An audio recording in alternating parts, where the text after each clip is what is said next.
the American Academy of Neurology. I'm Dr. Daniel Correa. This is the Brain and Life Podcast.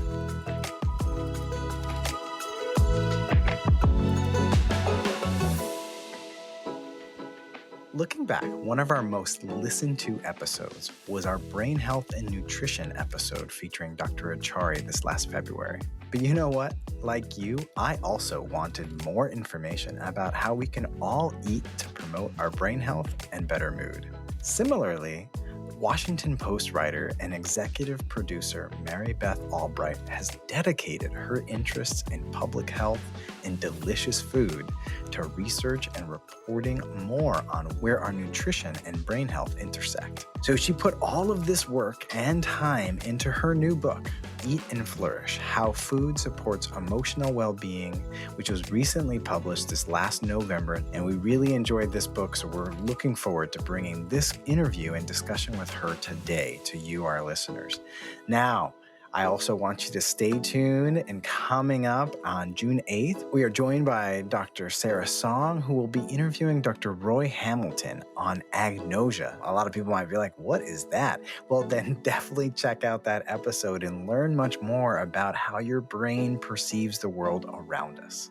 On June 15th, we'll be featuring an interview with travel blogger Corey Lee, who has traveled the world in his wheelchair and talks about living with a condition called spinal muscular atrophy. I'll have a detailed discussion with medical expert and a colleague of mine, Albert Einstein College of Medicine, Dr. Leslie Delfiner, who's been at the forefront now of helping deliver some of these new treatments for this special condition to babies and adults with spinal muscular atrophy.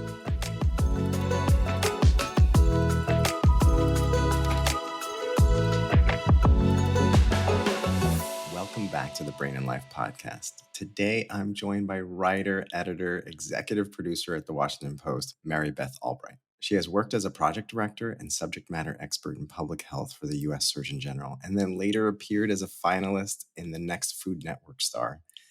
You may have also seen her award-winning video series, including The Secret Table, Teach Dave to Cook, Food Hacks, and Food Diaries. But most recently, she has released a book, Eat Flourish, where she discusses nutrition, health, and emotional well-being. In her book, Mary Beth acts as a tour guide where she helps clearly translate the amazing anatomy of the brain and nerves, the reason we're all here today listening to this, and the connections to hormones and chemical responses that drive moods, emotions, pleasure, energy, and our mental health, truly helping all of us learn how to live better with our own body's abilities and your next meal. Thank you, Mary Beth, for joining us. Oh, Dr. Correa, I'm so thrilled to be here, and I appreciate what you're doing here because talking across disciplines is extraordinarily important, and it's hard to do sometimes because we're afraid to admit what we don't know. So I really appreciate that you're doing this. Well, I'm excited to be here with you. So, Mary Beth, what brought your interest to the topic of crossing your interests in food and what's going on in the brain? Well, like a lot of people, I think I grew up in a family of origin with all kinds of mental health issues, not just my immediate family of origin, but going back generations. And I was curious about that. You know, it's funny because I say that I've struggled with food issues. I need to stop putting it that way because we all have challenges surrounding food. It's a real pleasure to be able to combine curiosities from different fields and look at the explosion of research that has happened in the past 20 years. So, you know, you could barely have kept me away, I guess. And you were working with public health at the Surgeon General's office. Did that already expose you to concepts about how food impacts our public health and individual health? Yes. So I started out my career in journalism a long time ago, but went to work right after that for C. Everett Koop, who was Surgeon General in the late 80s. And he really became my mentor. I'd worked with him starting after he left the office, but he was really somebody who was very open to new ideas, but very grounded in science. And he was a medical doctor who crossed over to be the chief public health advocate of the United States. And so that combining of disciplines to me was so important. And as I said, it's hard to do it because we're afraid to say what we don't know. And people like neuroscientists and people like, biologists and chemists and physicists are so specifically learned in their position that it's hard to just jump over to food. Maybe you don't know a lot about the food system or jump over to any one of those other disciplines. So I think it's really important to talk across disciplines. And then later that took you to working at the Washington Post, where you covered all kinds of writing, but including food. How was that transition? It was interesting. Journalism is in a really interesting place right now. And so, coming from being a food policy attorney, which I am, and having written and being in public health, and then transferring over to journalism was fascinating. And the Washington Post is such a great institution, and it allowed me to really look internationally, not just at the research that was happening in the United States. I looked internationally at what was happening around the world and was able to really connect with a lot of the top researchers in the area of brain science and also food science. So it was a really extraordinary opportunity, and I'm very happy for my 6 years there. So, Mary Beth, in your book, Eat and Flourish, as I was going through it, I think the most clear and present connection of emotion to food was when I was reading about when you talk about and describe the reminiscence bump in psychology. It made me think of and actually even tear up. And when I was thinking of the morning walks from the subway to work at the hospital that I'm at in the Bronx. And initially, as some people might think, well, why would you tear walking to work? That sounds kind of sad. But it's actually that, a whole reason I came to the Bronx was to be close to the sounds and the smells of the Latino community I grew up with. And in the mornings, walking down those streets, smelling, the sizzling pans and the things coming out from the windows makes me very clearly think of my abi and my abuela Mary and just what it smelled like sitting at the counter with my grandmas making food for me when I was growing up. And then coming home from work, back to the subway, I smell the picadillos and the dinner sauteing and smells, and just takes me to memories of childhood and different stages in my life. How do these memories of food affect how we describe food and our experiences with a meal? I can't thank you enough for sharing that. That was beautiful, what you just talked about. And that reminiscence bump is real. At presentations that I do, I put up a pie chart showing the 35,000 years of the modern human brain. And that's conservative, as you know. It could be more like 100,000 years of the modern human brain. And for most of that time, we were surrounded by people who we ate with, who we cooked with, and we smelled those things. I mean, it's always interesting to me when I walk into a restaurant and you don't smell anything. You know what I mean? It's sort of like that's part of the experience. And so that reminiscence bump is something that happens. Our brains put a specific kind of emotional memory on memories that we have from childhood and adolescence. And there's nothing we can do about that. But a lot of times people will be like, oh, well, I have this comfort food issue because of these things that I used to eat when I was a kid. And it's like, yes, and there's a lot of beauty in that. There's a lot of strength in having those memories around us. The interesting thing about the brain is that because flavor is created in the brain, the principles of neuroplasticity apply to our food memories too. And so you'll have often a memory of something that you used to eat when you were a kid and you were like, oh my gosh, it was so good. And then you'll eat it as an adult and it's like, it's not exactly the same. That's your brain responding to those memories, but also to how you've grown, how you've changed. And so I think the most important thing that comes out of the book is that flavor is created in the brain, not just created on the tongue and not just created by what we smell, right? Because a lot of people talk about the olfactory senses and how they affect flavor. But really, flavor is the entire experience around us, exactly what you're talking about. Your interests on this topic and its connection to our emotions and everything in our experience, basically the flavor of life, literally drove you over miles and time to get it in an MRI machine. Now, many of our listeners are used to what we typically think of as an MRI, where a magnet helps take pictures of the body, including the brain. And then there's something called a functional MRI that estimates basically how blood flow and activity changes in a part of the brain when you're doing a certain task. And most people don't even like the idea of a single MRI. And an fMRI actually even takes longer. And you have to be even more aware of where you are. And you, despite all those challenges, you got into an fMRI machine to pursue understanding how your brain reacts to different foods. Where did this idea come from? So there's a gentleman named Dr. Eric Stice out of Stanford University who puts people into fMRIs and feeds them milkshakes to see how their brains respond There are to eat. easier ways to get milkshakes. Yeah, but none more informative, and that's what I was looking for. And so he'll show people a picture of a milkshake, and then feed them a milkshake through a straw. You know, it's a specially fitted fMRI because there's a straw that goes into your mouth, and it just drips chocolate milkshakes into your mouth. It's really fascinating. But to show how people who eat ice cream on a regular basis actually anticipate the ice cream more because they have that flavor memory, right? But they get less pleasure from actually eating the milkshake. And it's about your brain getting used to those pleasures and the importance of variation and diversity. And he's trying to put this into an app that relates to how we view different foods. For example, he's doing tests about like showing people a picture of a fatty liver and then a picture of ice cream, right? And do you have that kind of bad relationship between those, and does that decrease? I showed up on his doorstep and I was like, okay, put me through the fMRI, and he did. But I also showed up with a glass of pure kale juice. You know, luckily it was easy to find kale juice around where he works, and a bottle of Cabernet Sauvignon. And I was like, okay, can you feed me all these things and see what happens? And of course, it's a sample size of one. So there's not a lot that you can extrapolate from it.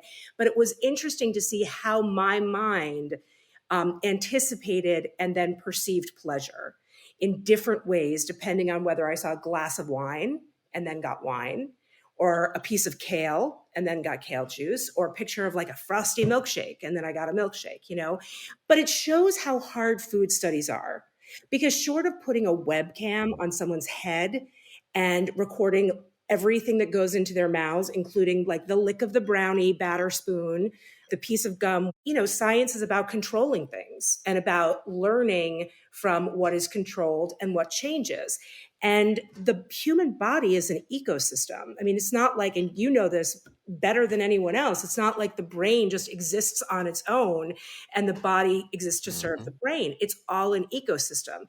And in an ecosystem, when you change anything, everything changes. That's what the ecosystem is. And so I think it's really important both to continue these lines of study and also to acknowledge that all the studies in the world won't tell you what you know personally and what you know about your own body. And so I think those are some takeaways that I got from that fMRI trip. I wanted to build on something that's really important because I think, the quality of the time that you took to look at quality science and peer-reviewed science in the book is unique. And I think it's important for us to have an understanding of really the difficulties and the challenges of food science. Whether you're going out for a run and you're using some electrolyte tab or sports drink, or you're like taking a look at the next supplement for your memory, many of these things are often based on tiny little studies where we're not comparing this to really how we study medications and treatments and understand public health. It's about 13 individuals who took something for a few weeks and didn't really have the typical assessments that we think of. Speak to some how you chose, what things you looked at and reference for your book. Well, that was incredibly important to me. Coming from a public health background, having C. Everett Koop as my mentor, everything had to be evidence-based. And my research into this started 20 years ago when I was at the Surgeon General's office, and there was a journal article across my desk about how omega-3 fatty acids reduced aggression in men with aggression problems. It was a small study, but it was the first I'd ever seen of its kind.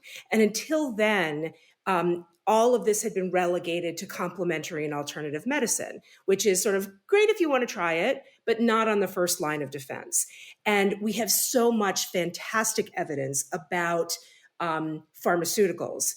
about talk therapy, about other things that have to do with mental health, that it's easy to say, okay, here are our tools, and we don't need any more tools. Now, what we've seen over the past 20 years is an expansion of those tools into food, a tool in our toolbox. The message is not throw away your pharmaceuticals. Those are evidence-based. The evidence does not show, oh, you know what, eat 3 walnuts and you don't have to go to talk therapy anymore.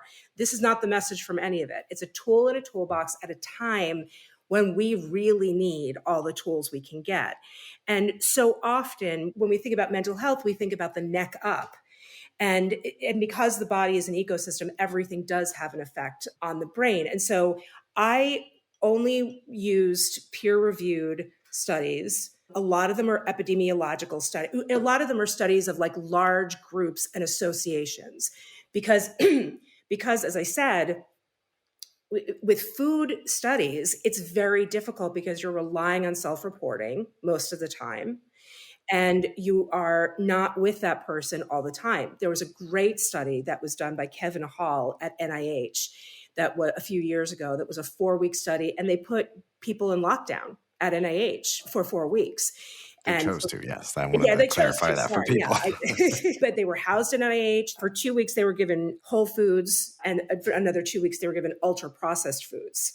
And the same calories, the same macronutrients, the same micronutrients, they were always offered the same with every single meal. But the people who were offered the ultra-high processed food gained weight. And we don't have a mechanism for that. We know what they ate more calories. Even though they were offered the same amount, they wound up taking in more calories with the ultra high processed food because it's so delicious and it's engineered to be so delicious. Mm-hmm. But we don't know the mechanism of that. And I don't think we will in my lifetime. I don't think we will know the mechanism for that in my son's lifetime, because the body is a complicated place. And so finding the studies that have sound protocols was a challenge, and also really rewarding, because I'm very proud of the references that are in the back of the book. And I encourage everybody to read as many of the original studies as you have a stomach for, because they're very readable. There are going to be words that people don't understand, who don't have science backgrounds, but they're extremely readable. And going and reading the study for yourself and making a decision, I think, is sort of the next wave in information curation in science that I'm really looking to help people do. Now, when we were just previously talking about that NIH study and some of the differences in processed and other whole foods, you brought up that idea of how some foods are engineered certain ways to both be appealing or to have us eat more of them. Can you speak a little bit more about that and what you found in your research? Yeah, I want to preface it by saying we have a world of almost 8 billion people. And we have a food system that has evolved to serve 8 billion people. That's a lot of people and a lot of food. And so I want to make sure that we talk about processed food and ultra processed food in the framework of it's complicated. And you might think it's a scourge, or you might think it's a miracle. But that modern food system that we have has bombarded our senses with, if you have access to it, but it's bombarded our senses with choice. And if you go back to what I talked about, the 35,000 years of the modern human brain, we are working in a sliver of maybe the past 100 years of the introduction of ultra high processed foods. And that's in America. Internationally, it's much less. And so when you talk about the seismic changes that happened in humanity when we went from a hunting-gathering society to an agricultural society, private property and legal systems and more connection to family and all those things. The same thing is happening now. We are having a seismic change in our food supply and in what we are eating. And there are going to be changes over generations that are going to happen to our bodies and likely to our brains. And part of that is that those foods are created by companies whose job it is to make money. That is not a secret. Everybody knows that. Food companies are for profits. So what they do is make foods as delicious as they can, right? And there are a lot of food companies that are now starting to see that as, okay, well, you know what? We would like to be a little more attentive to public health. And there are absolutely food companies that are doing it. I think it was just a couple of days ago, Nestle, which is a company that's now based here in Washington, D.C., announced that they were going to be doing some re-engineering. And I get it that there's mistrust of food companies, that it's like, oh, they're going to say that. It's like, greenwashing something. But, I also think that there's a lot we can do. And because flavor is created in the brain, to change how we consume ultra high processed foods. And so, one example that I'll give is something called mouth geometry. In food pleasure science, mouth geometry means that your brain perceives flavor differently when it hits your tongue differently. The example that I bring up is in the 2010s, the Cadbury, they make a different kind of milk chocolate over in the UK. It's called dairy milk. It's delicious because they're allowed to use ingredients that we're not allowed to use in the United States because of food standards of identity. They changed the shape of the pieces from angular, from like little rectangles, to rounds. And the consumers bombarded them saying, why did you change the recipe for dairy milk? It was perfect. Why did you? The thing is, they didn't change the recipe. They just changed the shape. And your brain perceives round foods as sweeter than angular foods. So everybody was saying, like, you made it too sweet. Now it's too sweet. It's not that. And so for me, with my public health mind, I pipe up and I'm like, well, look, if there is a way to change just the shape of the food and have less sugar in that food. And believe me, I'm not somebody who's like, yeah, I'm very realistic about human pleasure. We are born loving sugar. So I'm not going to tell people that you must get rid of all sugar in your diet. But if there's a way that we can just change the shape of the food and encourage a healthier public, that to me seems like something research that we should be following. That to me seems like policy that we should be following. And because I also have a policy background, that's important, I think. We can hope that moving forward, we use some more of these food engineering and processing concepts to reach more a healthier balance in our diet. And I think companies are open to it. It's just a matter of like all of us, we can't sit in our echo chambers just talking to other people who like want to get rid of sugar. We need to expand the science and talk to everyone about it, as I said, across disciplines. Yeah, I mean, I think it depends on what we show them we value in terms of our purchasing power. 100%, because we create the food system every single day by what we purchase. Now, I think it's important we also make clear that people understand there's a difference when we say processed food versus ultra high processed food. Technically, last night I made a salad. I processed, several fruits, ingredients, things together. I processed multiple ingredients to make a salad dressing. Unless you actually are eating the fruit from the tree, generally are likely eating a process. Now, it's the difference is when you take those processing choices up to the point where it's tricking your brain to want to eat more. Yeah, and peeling a banana is processing a food, right? Because you're getting rid of the inedible parts. So I'm glad that you brought that up. Thank you. Now, in your book, you mentioned it's food engineering is even going to the next step. I mentioned that a whole fruit itself isn't a processed food, but there are food engineers now looking at actually even altering certain foods to have higher chemicals. And you talk about how, one of them is considering taking a look at how to engineer food to increase gabapentin in food. Can you describe some about that avenue in the future of possible research and food hitting us that has been engineered in that way? Well, that's interesting. And I do write about the world's first GABA tomato. I think that was from last year or 2 years ago. What's interesting to me is that science clearly is a passion of mine.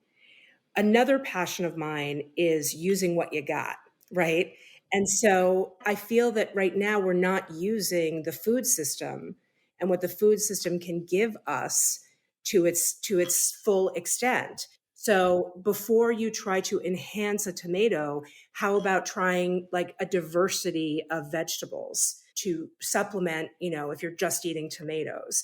How about, going back and eating some of those whole plants, trying out lentils, trying out nuts. And to me, the I don't want to call it obsession because that sounds negative, but the single-mindedness about increasing the value of the foods that exist rather than saying, okay, well, I'm going to increase the amount of vegetables in my diet. That to me seems, I don't want to say counterproductive, but it does seem to me like there's a lot we can do to encourage people to use what is there rather than putting a lot of resources toward trying to engineer things to be better. I mean, look, I'm not against it, but I do think, a lot of that money could be used to improve access for people to fresh fruits and vegetables. And we've had this explosion of evidence about the gut microbiome in the past 20 years is because a bunch of researchers said 20 years ago, you know what, we've mapped the human genome, where do we go next? And there's a lot of discussion about whether the human genome was actually mapped, right? But they saw, there are only about 25,000 genes that make up humans. And so what is it that changes how our genes express themselves?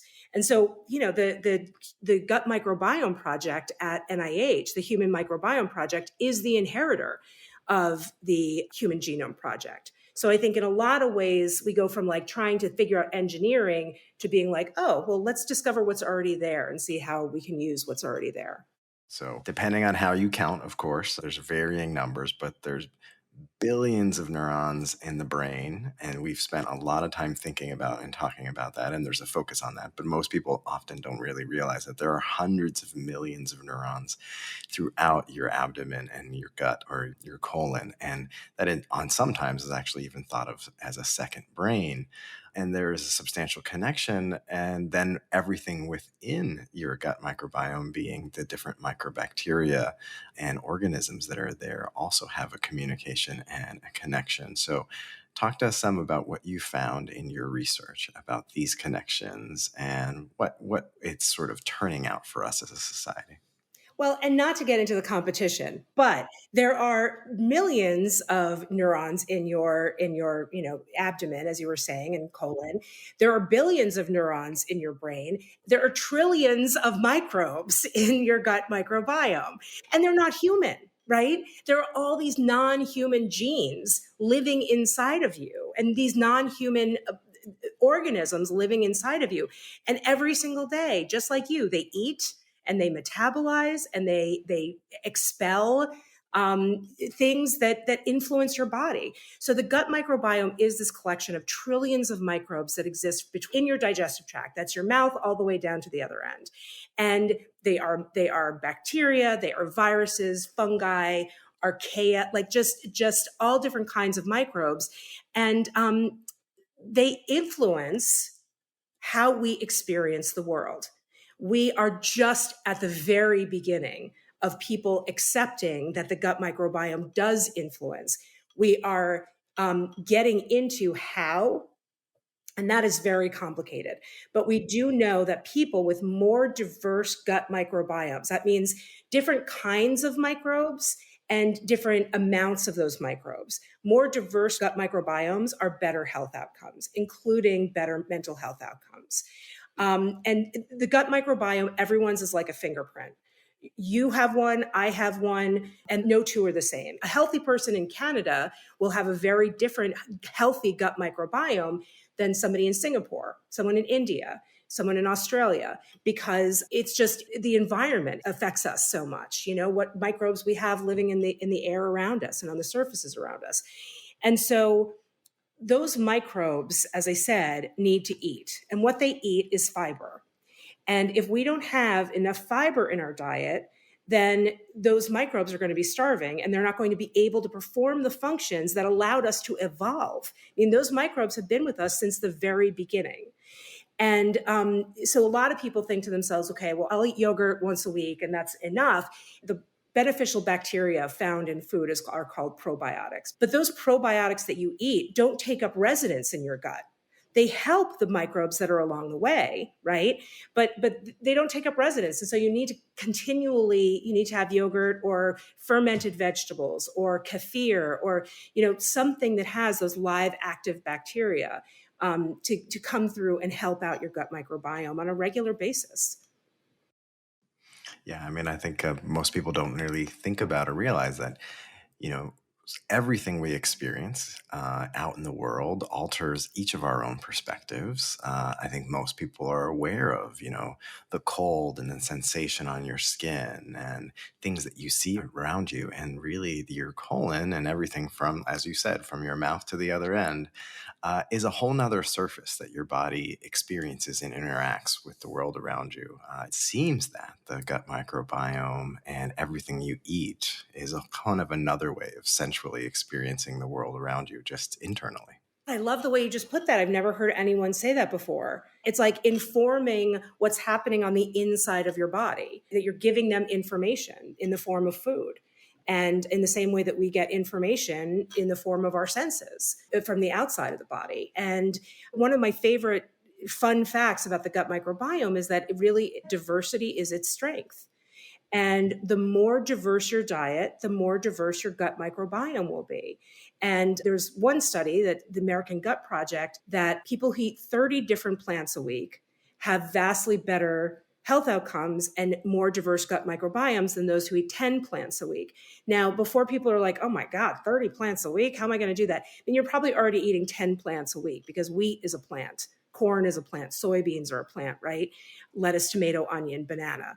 But when you make a concerted effort to include other types of things, and it doesn't have to be, I mean, we're so into these large portion sizes now, and it's not just for unhealthful things, it's for healthful things, food too. You don't need to eat beets every day for 30 days. You know what I mean? Like I go to a salad bar very often, and I just fill up on stuff that I haven't had in the past week.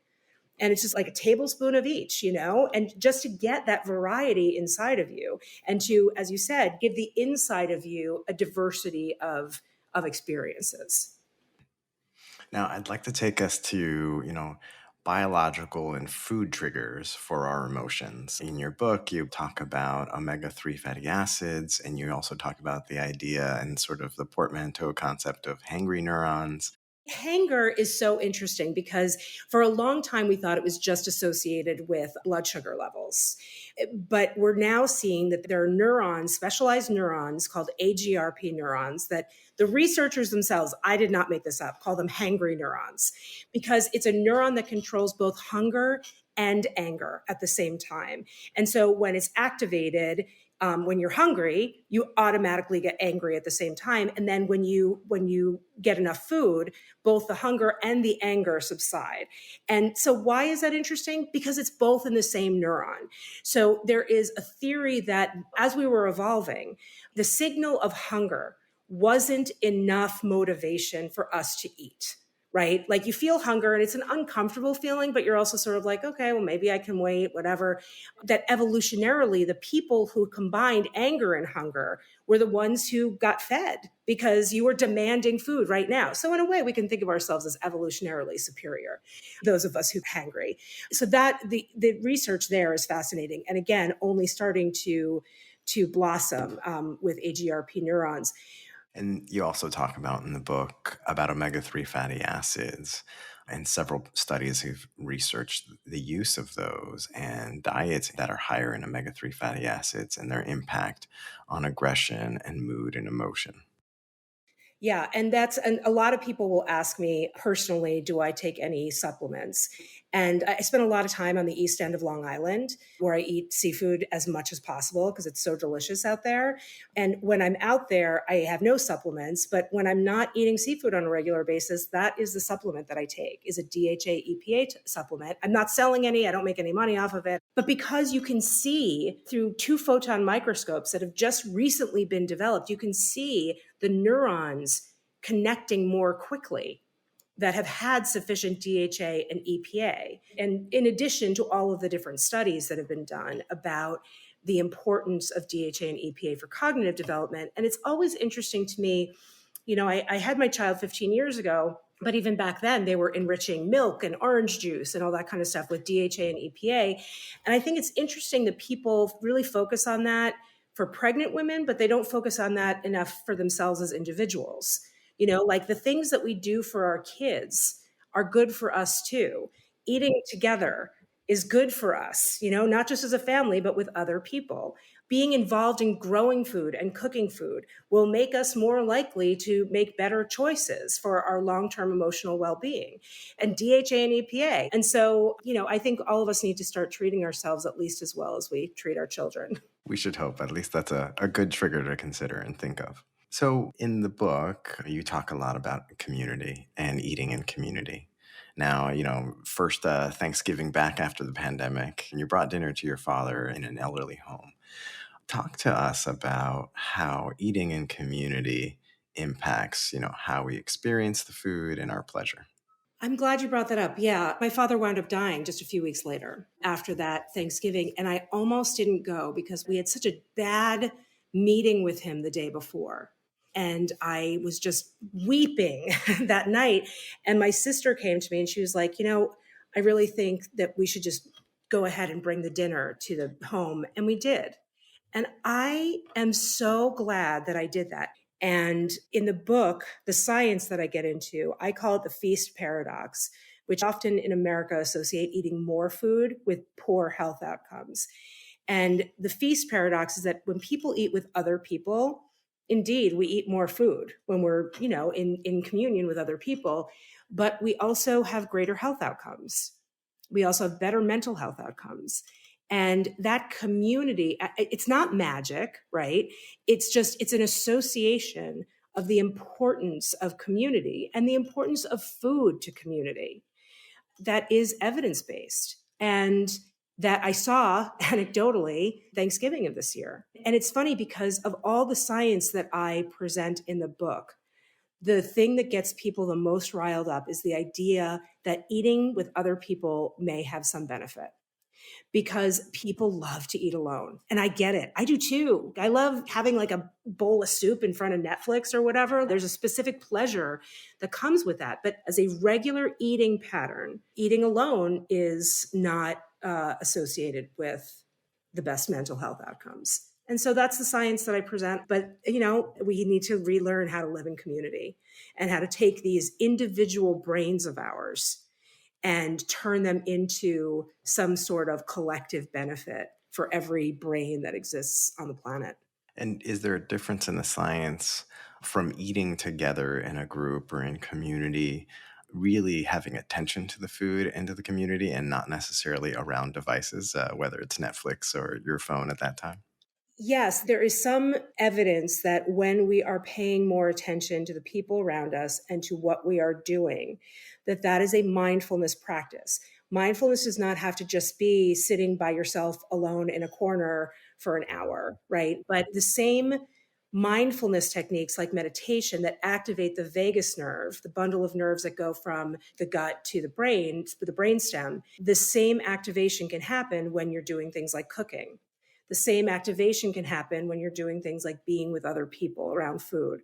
And so again, it's just about the tool in the toolbox. Food is a tool that we are not using, that we have to use anyway, and that there are a lot of evidence-based ways that show that we can use it for our long-term emotional well-being. And so I'm hoping that, the book resonates with some people. And I certainly eat and cook differently than I used to, and I feel really good about it.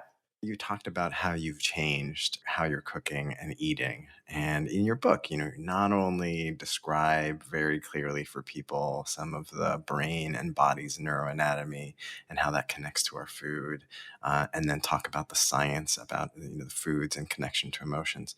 You also took the step to actually provide some different 4-week plans of food for emotional well-being to explore impacts of microbiome, inflammation, nutrients, and pleasure. Talk to me about that decision to include recipes or not in the book and a little bit of that thinking.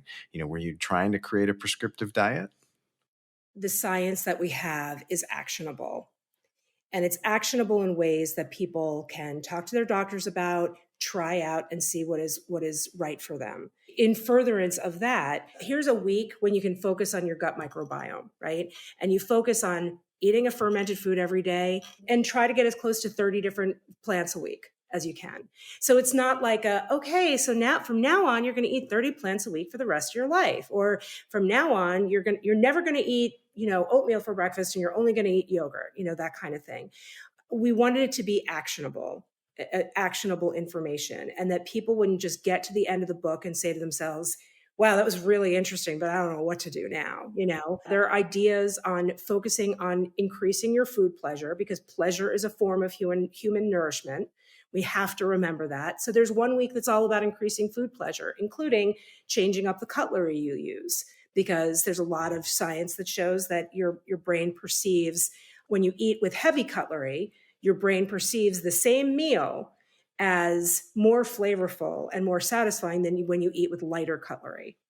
And so changes like that can be really important and can really influence how you experience food.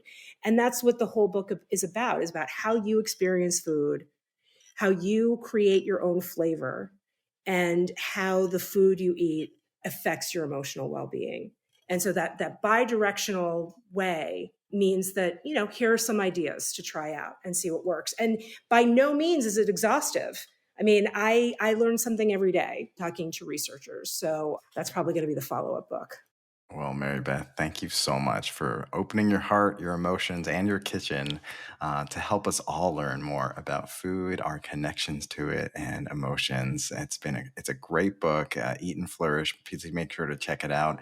Thank you so much for joining us here on the podcast and sharing your time with our listeners. I've loved every minute. Thank you so much.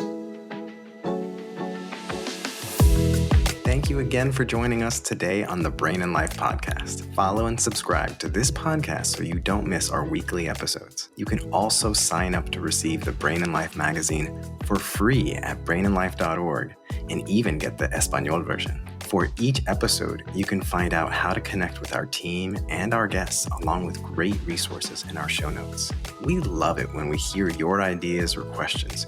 You can send these in by email to blpodcast@brainandlife.org and leave us a message at 612-928-6206. You can also follow the Brain and Life magazine and me on any of your preferred social media channels. These episodes would not be possible without the Brain and Life podcast team, including Nicole Lucier, our Public Engagement Program Manager, Rachel Coleman, our Public Engagement Coordinator, and Twin City Sound, our audio editing partner. I'm your host, Dr. Daniel Correa, connecting with you from New York City and online at NeuroDr. Correa. Most importantly, thanks to our community members that trust us with their health and everyone living with neurologic conditions. We hope together we can take steps to better brain health and each thrive with our own abilities every day. Before you start the next episode, we would appreciate it if you could give us 5 stars and leave a review. This helps others find the Brain and Life podcast. See you next week.